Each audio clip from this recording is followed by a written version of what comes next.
Hi, welcome to another edition of Great British Churches. You join us today here at St Andrew's Church, Great Finborough in Suffolk. I'm just going to show you the church.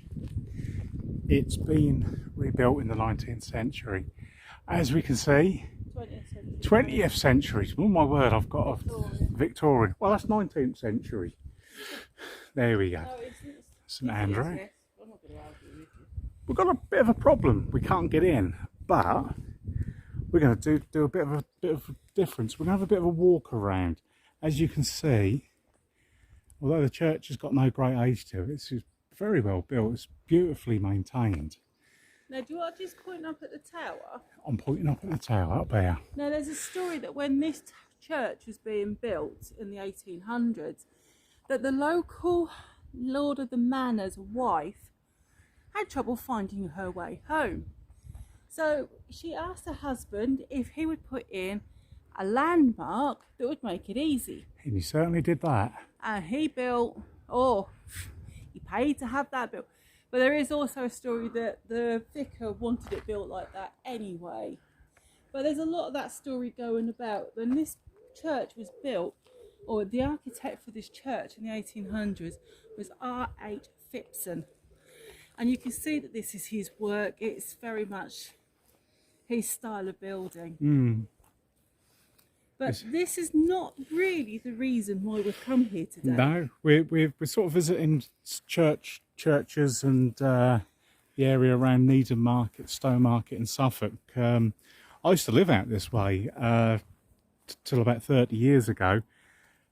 And it just goes to show, I'm just going to show you some of the headstones there laying flat. In fact, the whole church, if we have a look, is paved with old headstones. So obviously what's happened, they've redone the church sometime in the 19th century to make it look sort of gothic-y, and the old headstones from the old cemetery, they're all laid out here, look. So actually make paving around the church. But no, I'm going to put myself in camera, I think, for a change. We had a walk around here because there's a bit of a used to be a bit of a local hero, a bit of a national hero, and certainly a hero of mine. And we just had a walk around. It took us ages to find the headstone, but I grew up in an age where music was everything. In fact, I was going to angle this back a bit and go a bit further. There's that. I grew up in an age where music was everything, and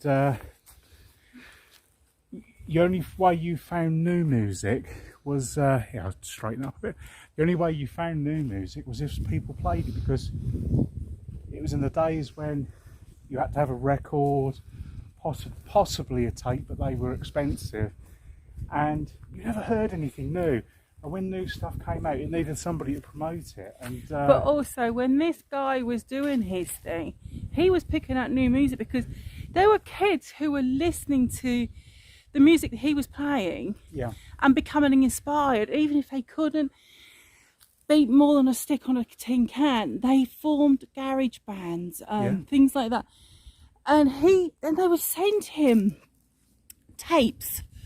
Remember tapes? Cassette tapes. Yeah, he had a skipful actually. He lived up the road. I've met the guy a few times when he was still alive. Didn't he have a kit car or something? No, he had a Lotus Esprit, and I had a Lotus 7, which was a little lot like the prisoner had. And I'd bomb around the lanes around this way, and sometimes this big thing with 4 headlights would flash at me, and it was this guy. And he was a radio disc jockey, and he worked in America, and he started his career in Dallas, strangely enough, doing music. And as time went on, he became more and more famous. And in the 1960s, he got a job working for an offshore radio station called Radio London. And at night, he wasn't a very good disc jockey, as it happened. He never was till the end of his days. In fact, his handle was right side, wrong speed, because that's often how he put things on the turntable, and would mess it up. He wasn't a very flowing guy or anything like that, but this guy was a real inspiration. I mean, any bands from the sort of late 60s onwards, I mean, this guy, he promoted Mark Boland, a T-Rex. I used to live with him, strangely enough, and it was such an inspiration. He had a programme on from midnight till about 3 o'clock in the morning called the Perfumed Garden on this Radio London, and to this day it's got the biggest mailbag ever, because kids would listen late at night to this pirate radio station and write letters into him about music or life in general, anything. I'm going to go around this way a bit because the sun's in their eyes, but yeah, I can't really see the camera. we've got a lot of very modern graves here. We're not far from RAF Watching as well, which is next to Miles of Helicopter. Yes, yeah. So we're just going to stop talking for a minute while that lands or whatever. I've never seen that before reserved. No, look at that, look. Someone has got a burial plot reserved. That is But this guy, we walked around the cemetery. It took us a while to find it. And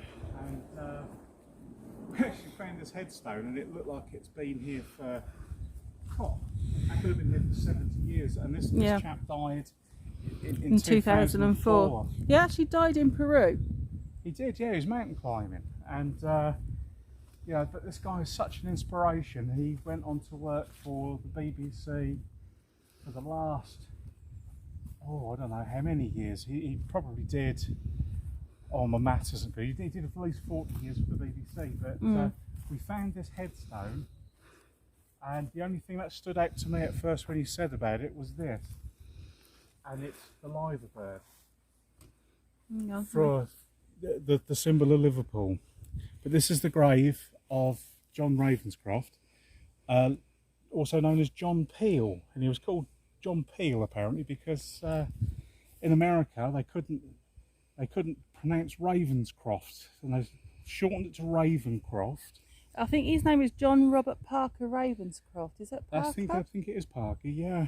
But guy actually went to America on a cargo ship as a working passenger, sent by his father to work at the Dallas Cotton Exchange. And this guy, I mean, he's such a hero to me, and I was so sad when he died. Nearly 20 years, it was 18 years ago now. Yeah, but his tombstone says, in loving memory of John R.P. Ravenscroft, John Peel, 1939 to 2004, greatly missed husband, father and grandfather. And then at the bottom, teenage dreams so hard to beat. From the Undertones record. I love that. And I love this here that somebody's put a wine glass, there's teddy bears, and a record.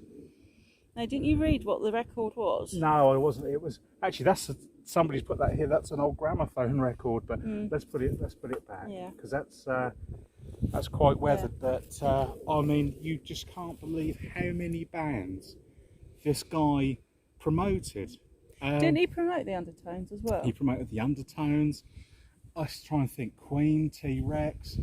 These were unknowns, and this guy managed to air this stuff. In fact, I've read his autobiography, and he lived Margrave Marshes of the Margrave? Margrave of the Marshes, in tribute to where he came from near Liverpool. But this guy, he got sent so much stuff. He lived in a little cottage about a mile down the road, and in the book, every now and then, the guy, he would have so much tapes and stuff sent to him, and he'd listen to them all, and he had a skip outside his house to put them in, just full of plastic compact cassettes, because of the stuff that people sent to him, because he was your way in. He did it with the pirate radios and with the BBC, because the BBC had a closed playlist. I know when I was researching this church, because we were going to go inside and do it, and I look at this guy's website called Suffolk Churches, Simon Knott, and he said he met him in Sheffield, and there was some sort of gig or concert or rave or whatever you want to call it going on, and he was talking to him, and he showed him this big box, huge box, and it was full of tapes that people had just dropped off to him that morning. And that's how many he had. But you know, and that was when he was in Sheffield, you know, so we're talking 40 odd years ago, you know. This guy was lovely, but Simon does say that when he lived round here, they had friends in common, and he found him very difficult to communicate with, to talk to. He thought he was very difficult to talk to. John Peel? Yeah. Yeah. I spoke to him once in the post office. I was taxiing my car, and he was in front of me with a little woolly hat on, and I'll never forget this. He turned around. He's a short guy, so to me he was about there was the top of his head, and he just turned around and he got this Liverpool type accent still, and he sort of said, "Is it you racing round in the Lotus 7?" And I go, "Yes, it is, John," like that. And I went, "All right." And he just turned around, went on, paid his tax. Yeah. And his tax was cheaper than mine as well, which was stunning. Probably I'll never galling forget for that. you, Yeah. wasn't it? It was galling. I had a Lotus 7, tiny little thing. Look at the prisoner and stuff like that. And this guy had got this huge, great, big. We had loads of cars, to be honest with you, I suspect. So, but anyhow, we hope we found this interesting. I'm certainly glad I found this headstone, and I can't believe, looking at the lichens and things on that headstone, that's only been here 18 years. Now, Like if like us, you want to come here to see him, go to the church, to the porch. When you get to the porch, turn left and walk right round the other side of the tower. He is on the corner of the tower round the back. So if I show you the church there, I hope you can see it, but I've got the sun, so I can't actually see what I'm doing. So there you go. There's the tower there. And then if you come down, you've got a row of headstones along here, more modern ones here. And then he is right up here. He's the last one by the wall. Yeah. All right. I was expecting more tributes on here. I really was. You know, when I've seen pictures of it, it's been covered in flowers and all sorts. But I suppose 18 years down the line, there's not a lot of people that remember him. Well, certainly people of an age do. If you lived through the 70s and 80s, you knew this guy. Yeah, absolutely. Anyway, I hope you enjoyed this sort of unusual video for us today. We didn't want to waste an opportunity because the church was shut, so we decided we'd do it this way instead today. Okay. But if you like this video and you like all our other videos, then please like and subscribe. And if you would like, put a nice comment on. If there's any churches you'd like us to cover and we haven't, we do go out of Suffolk, but it's just cost of petrol at the moment. We're sort of restricting ourselves a little bit. Well, you're not looking in widescreen. We are starving. Yes, don't believe in the size he is. Anyway, thank you very much for watching. Bye bye.